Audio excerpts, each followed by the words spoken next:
नमस्कार, मैं शिवपुत्र अनुपम। क्या आप कभी खुद को ट्रैप्ड महसूस करते हैं? फंसा हुआ एक ऐसी पढ़ाई जिसे आप करना नहीं चाहते लेकिन करनी पड़ रही है क्योंकि आप उसे 2 साल दे चुके हैं। एक ऐसी नौकरी जिसे करने का बिल्कुल मन नहीं है, जो आपको अंदर ही अंदर तोड़ रही है। आप चिड़चिड़े हो रहे हैं, बीपी की गोलियां खानी पड़ रही हैं, लेकिन फिर भी आप उसे छोड़ नहीं पाते क्योंकि आपने उसमें कई साल दिए हैं। एक ऐसा रिश्ता, एक टॉक्सिक रिलेशन जिससे आप बाहर निकलना चाहते हैं, जिससे पार पाना चाहते हैं, लेकिन नहीं निकल पा रहे क्योंकि बहुत सारा ऊर्जा, पैसा और मेहनत आपने उसमें निवेश कर रखी है। बरतानिया जबान में इसको संक कॉस्ट फैलेसी कहते हैं। संक कॉस्ट फैलेसी यानी ऐसी मानसिक स्थिति जहां पर कि व्यक्ति किसी काम, प्रोजेक्ट या फिर रिश्ते में और समय, पैसा और ऊर्जा लगाता चला जाता है क्योंकि वो उसमें पहले से ही बहुत कुछ निवेश कर चुका होता है। ऐसी स्थिति में आदमी ये जानता रहता है कि उसे अब आगे कोई फायदा नहीं होने वाला है, लेकिन फिर भी वो जाने किस उम्मीद में, जाने किस भ्रम में और ज्यादा मेहनत करने लगता है और ज्यादा निवेश करने लगता है उसमें।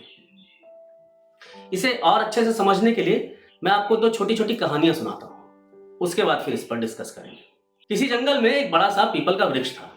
उसके तने में एक छोटी सी खोह थी जहां एक गिलहरी ने अपना घर बना रखा था। वो जो कुछ भी जंगल से इकट्ठा करती, दाने, फल या कुछ बीज, वो लाकर उसी में स्टोर कर देती थी। एक दिन उसे कुछ मूंगफलियां मिली।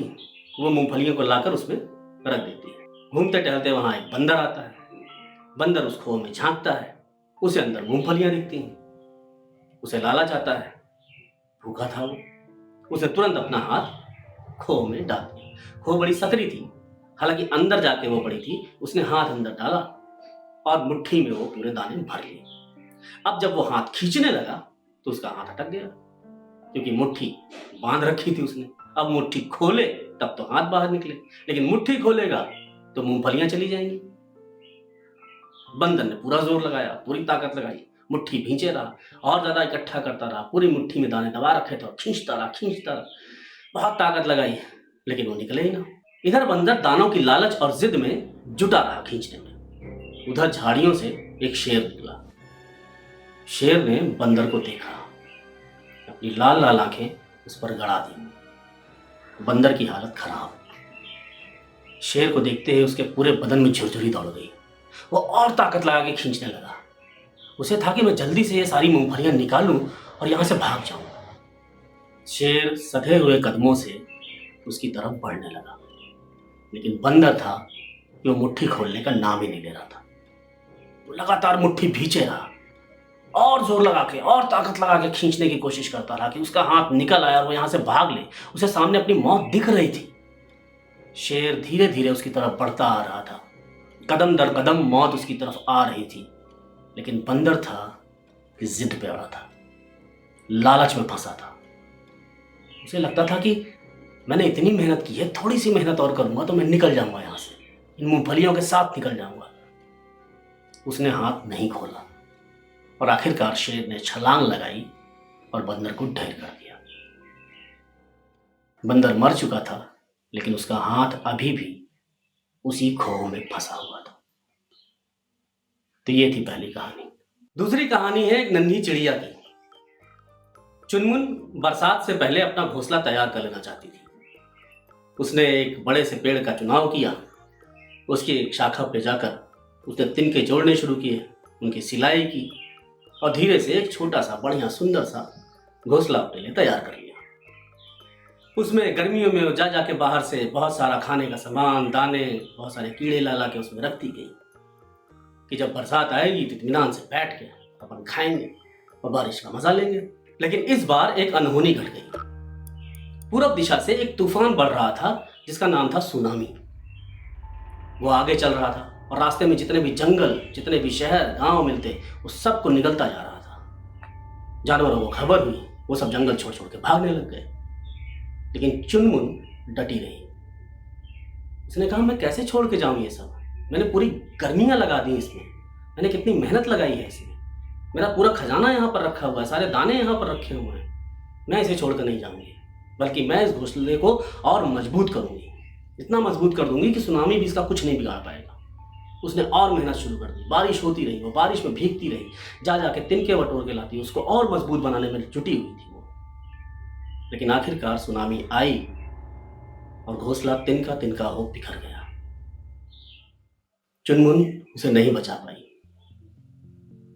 लेकिन उसे छोड़ भी नहीं पाई समय पे। शायद छोड़ देती, कहीं और चली जाती, तो कोई नया घोंसला बना लेती, कोई नया आश्रय पा लेती और उसकी मेहनत बच जाती। तो ये दो कहानियां हैं जो इस संक कॉस्ट फैलेसी को समझने में हमारी मदद करती हैं। क्यों होती है ये? क्यों हम किसी रिश्ते से बाहर नहीं निकल पाते?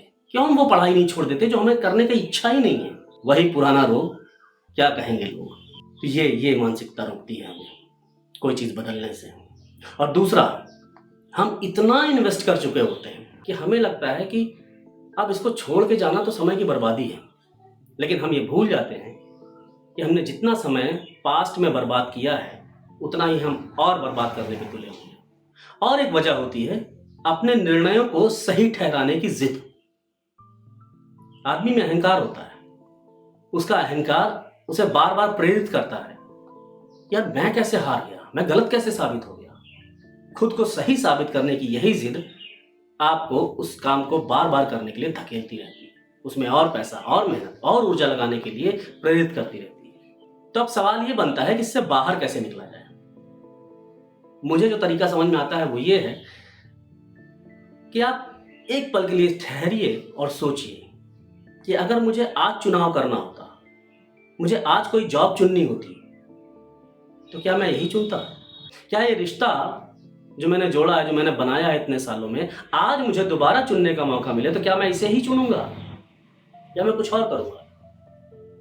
अगर आपका जवाब ना है, नहीं, मैं ये पढ़ाई नहीं करूंगा, मैं इसे दोबारा नहीं चुनना चाहूंगा, मैं दोबारा इस नौकरी के त्रास से नहीं गुजरना चाहूंगा, ना ही मैं इस रिश्ते की घुटन को दोबारा महसूस करना चाहता हूं, तो वही क्षण है कि आप छोड़ के हट जाएं, चले जाए कहीं और, बना ले कोई और घोंसला। क्योंकि उतनी मेहनत, उतनी ऊर्जा के बाद भी जब सुनामी आएगी, जब मृत्यु आएगी, तो आप उससे बच नहीं सकते, वो आपको ले ही जाएगी, आपके तमाम सपनों सहित आपको उठा ले जाएगी। जिस चीज ने आपको त्रास दिया है इसका मतलब वो गलत है, वो सही है ही नहीं। वो सही होती तो आपके लिए वो काम कर रही होती। आपके लिए कोई चीज काम नहीं कर रही है इसका मतलब कि वो चीज आपके लिए नहीं बनी है, वो आपका कप ऑफ टी नहीं है। छोड़िए उसे, तुरंत छोड़ दीजिए और आगे बढ़ जाइए। क्योंकि कभी कभी कुछ पाने के लिए आपको छोड़ना होता है। तो खुद को बचाइए, खुद के समय, खुद की ऊर्जा, खुद के पैसे की रिस्पेक्ट करना सीखिए और उसे सही दिशा में लगाइए। जो बीत गया उसे आप बदल नहीं सकते, लेकिन जो आपके सामने है उसमें आप निवेश जरूर कर सकते हैं। याद रखिए, जब तक जिंदगी है तब तक नई शुरुआत करने के लिए कभी देर नहीं होती। पसंद आया हो तो इसे शेयर कीजिए दोस्तों के साथ, और चैनल नया है तो इसे प्लीज़ सब्सक्राइब कर लें, क्योंकि आप सब्सक्राइब करेंगे, आप कमेंट करेंगे, लाइक करेंगे तो हमारा भी हौसला बढ़ेगा। जल्द मिलते हैं नई कहानी के साथ। नमस्कार।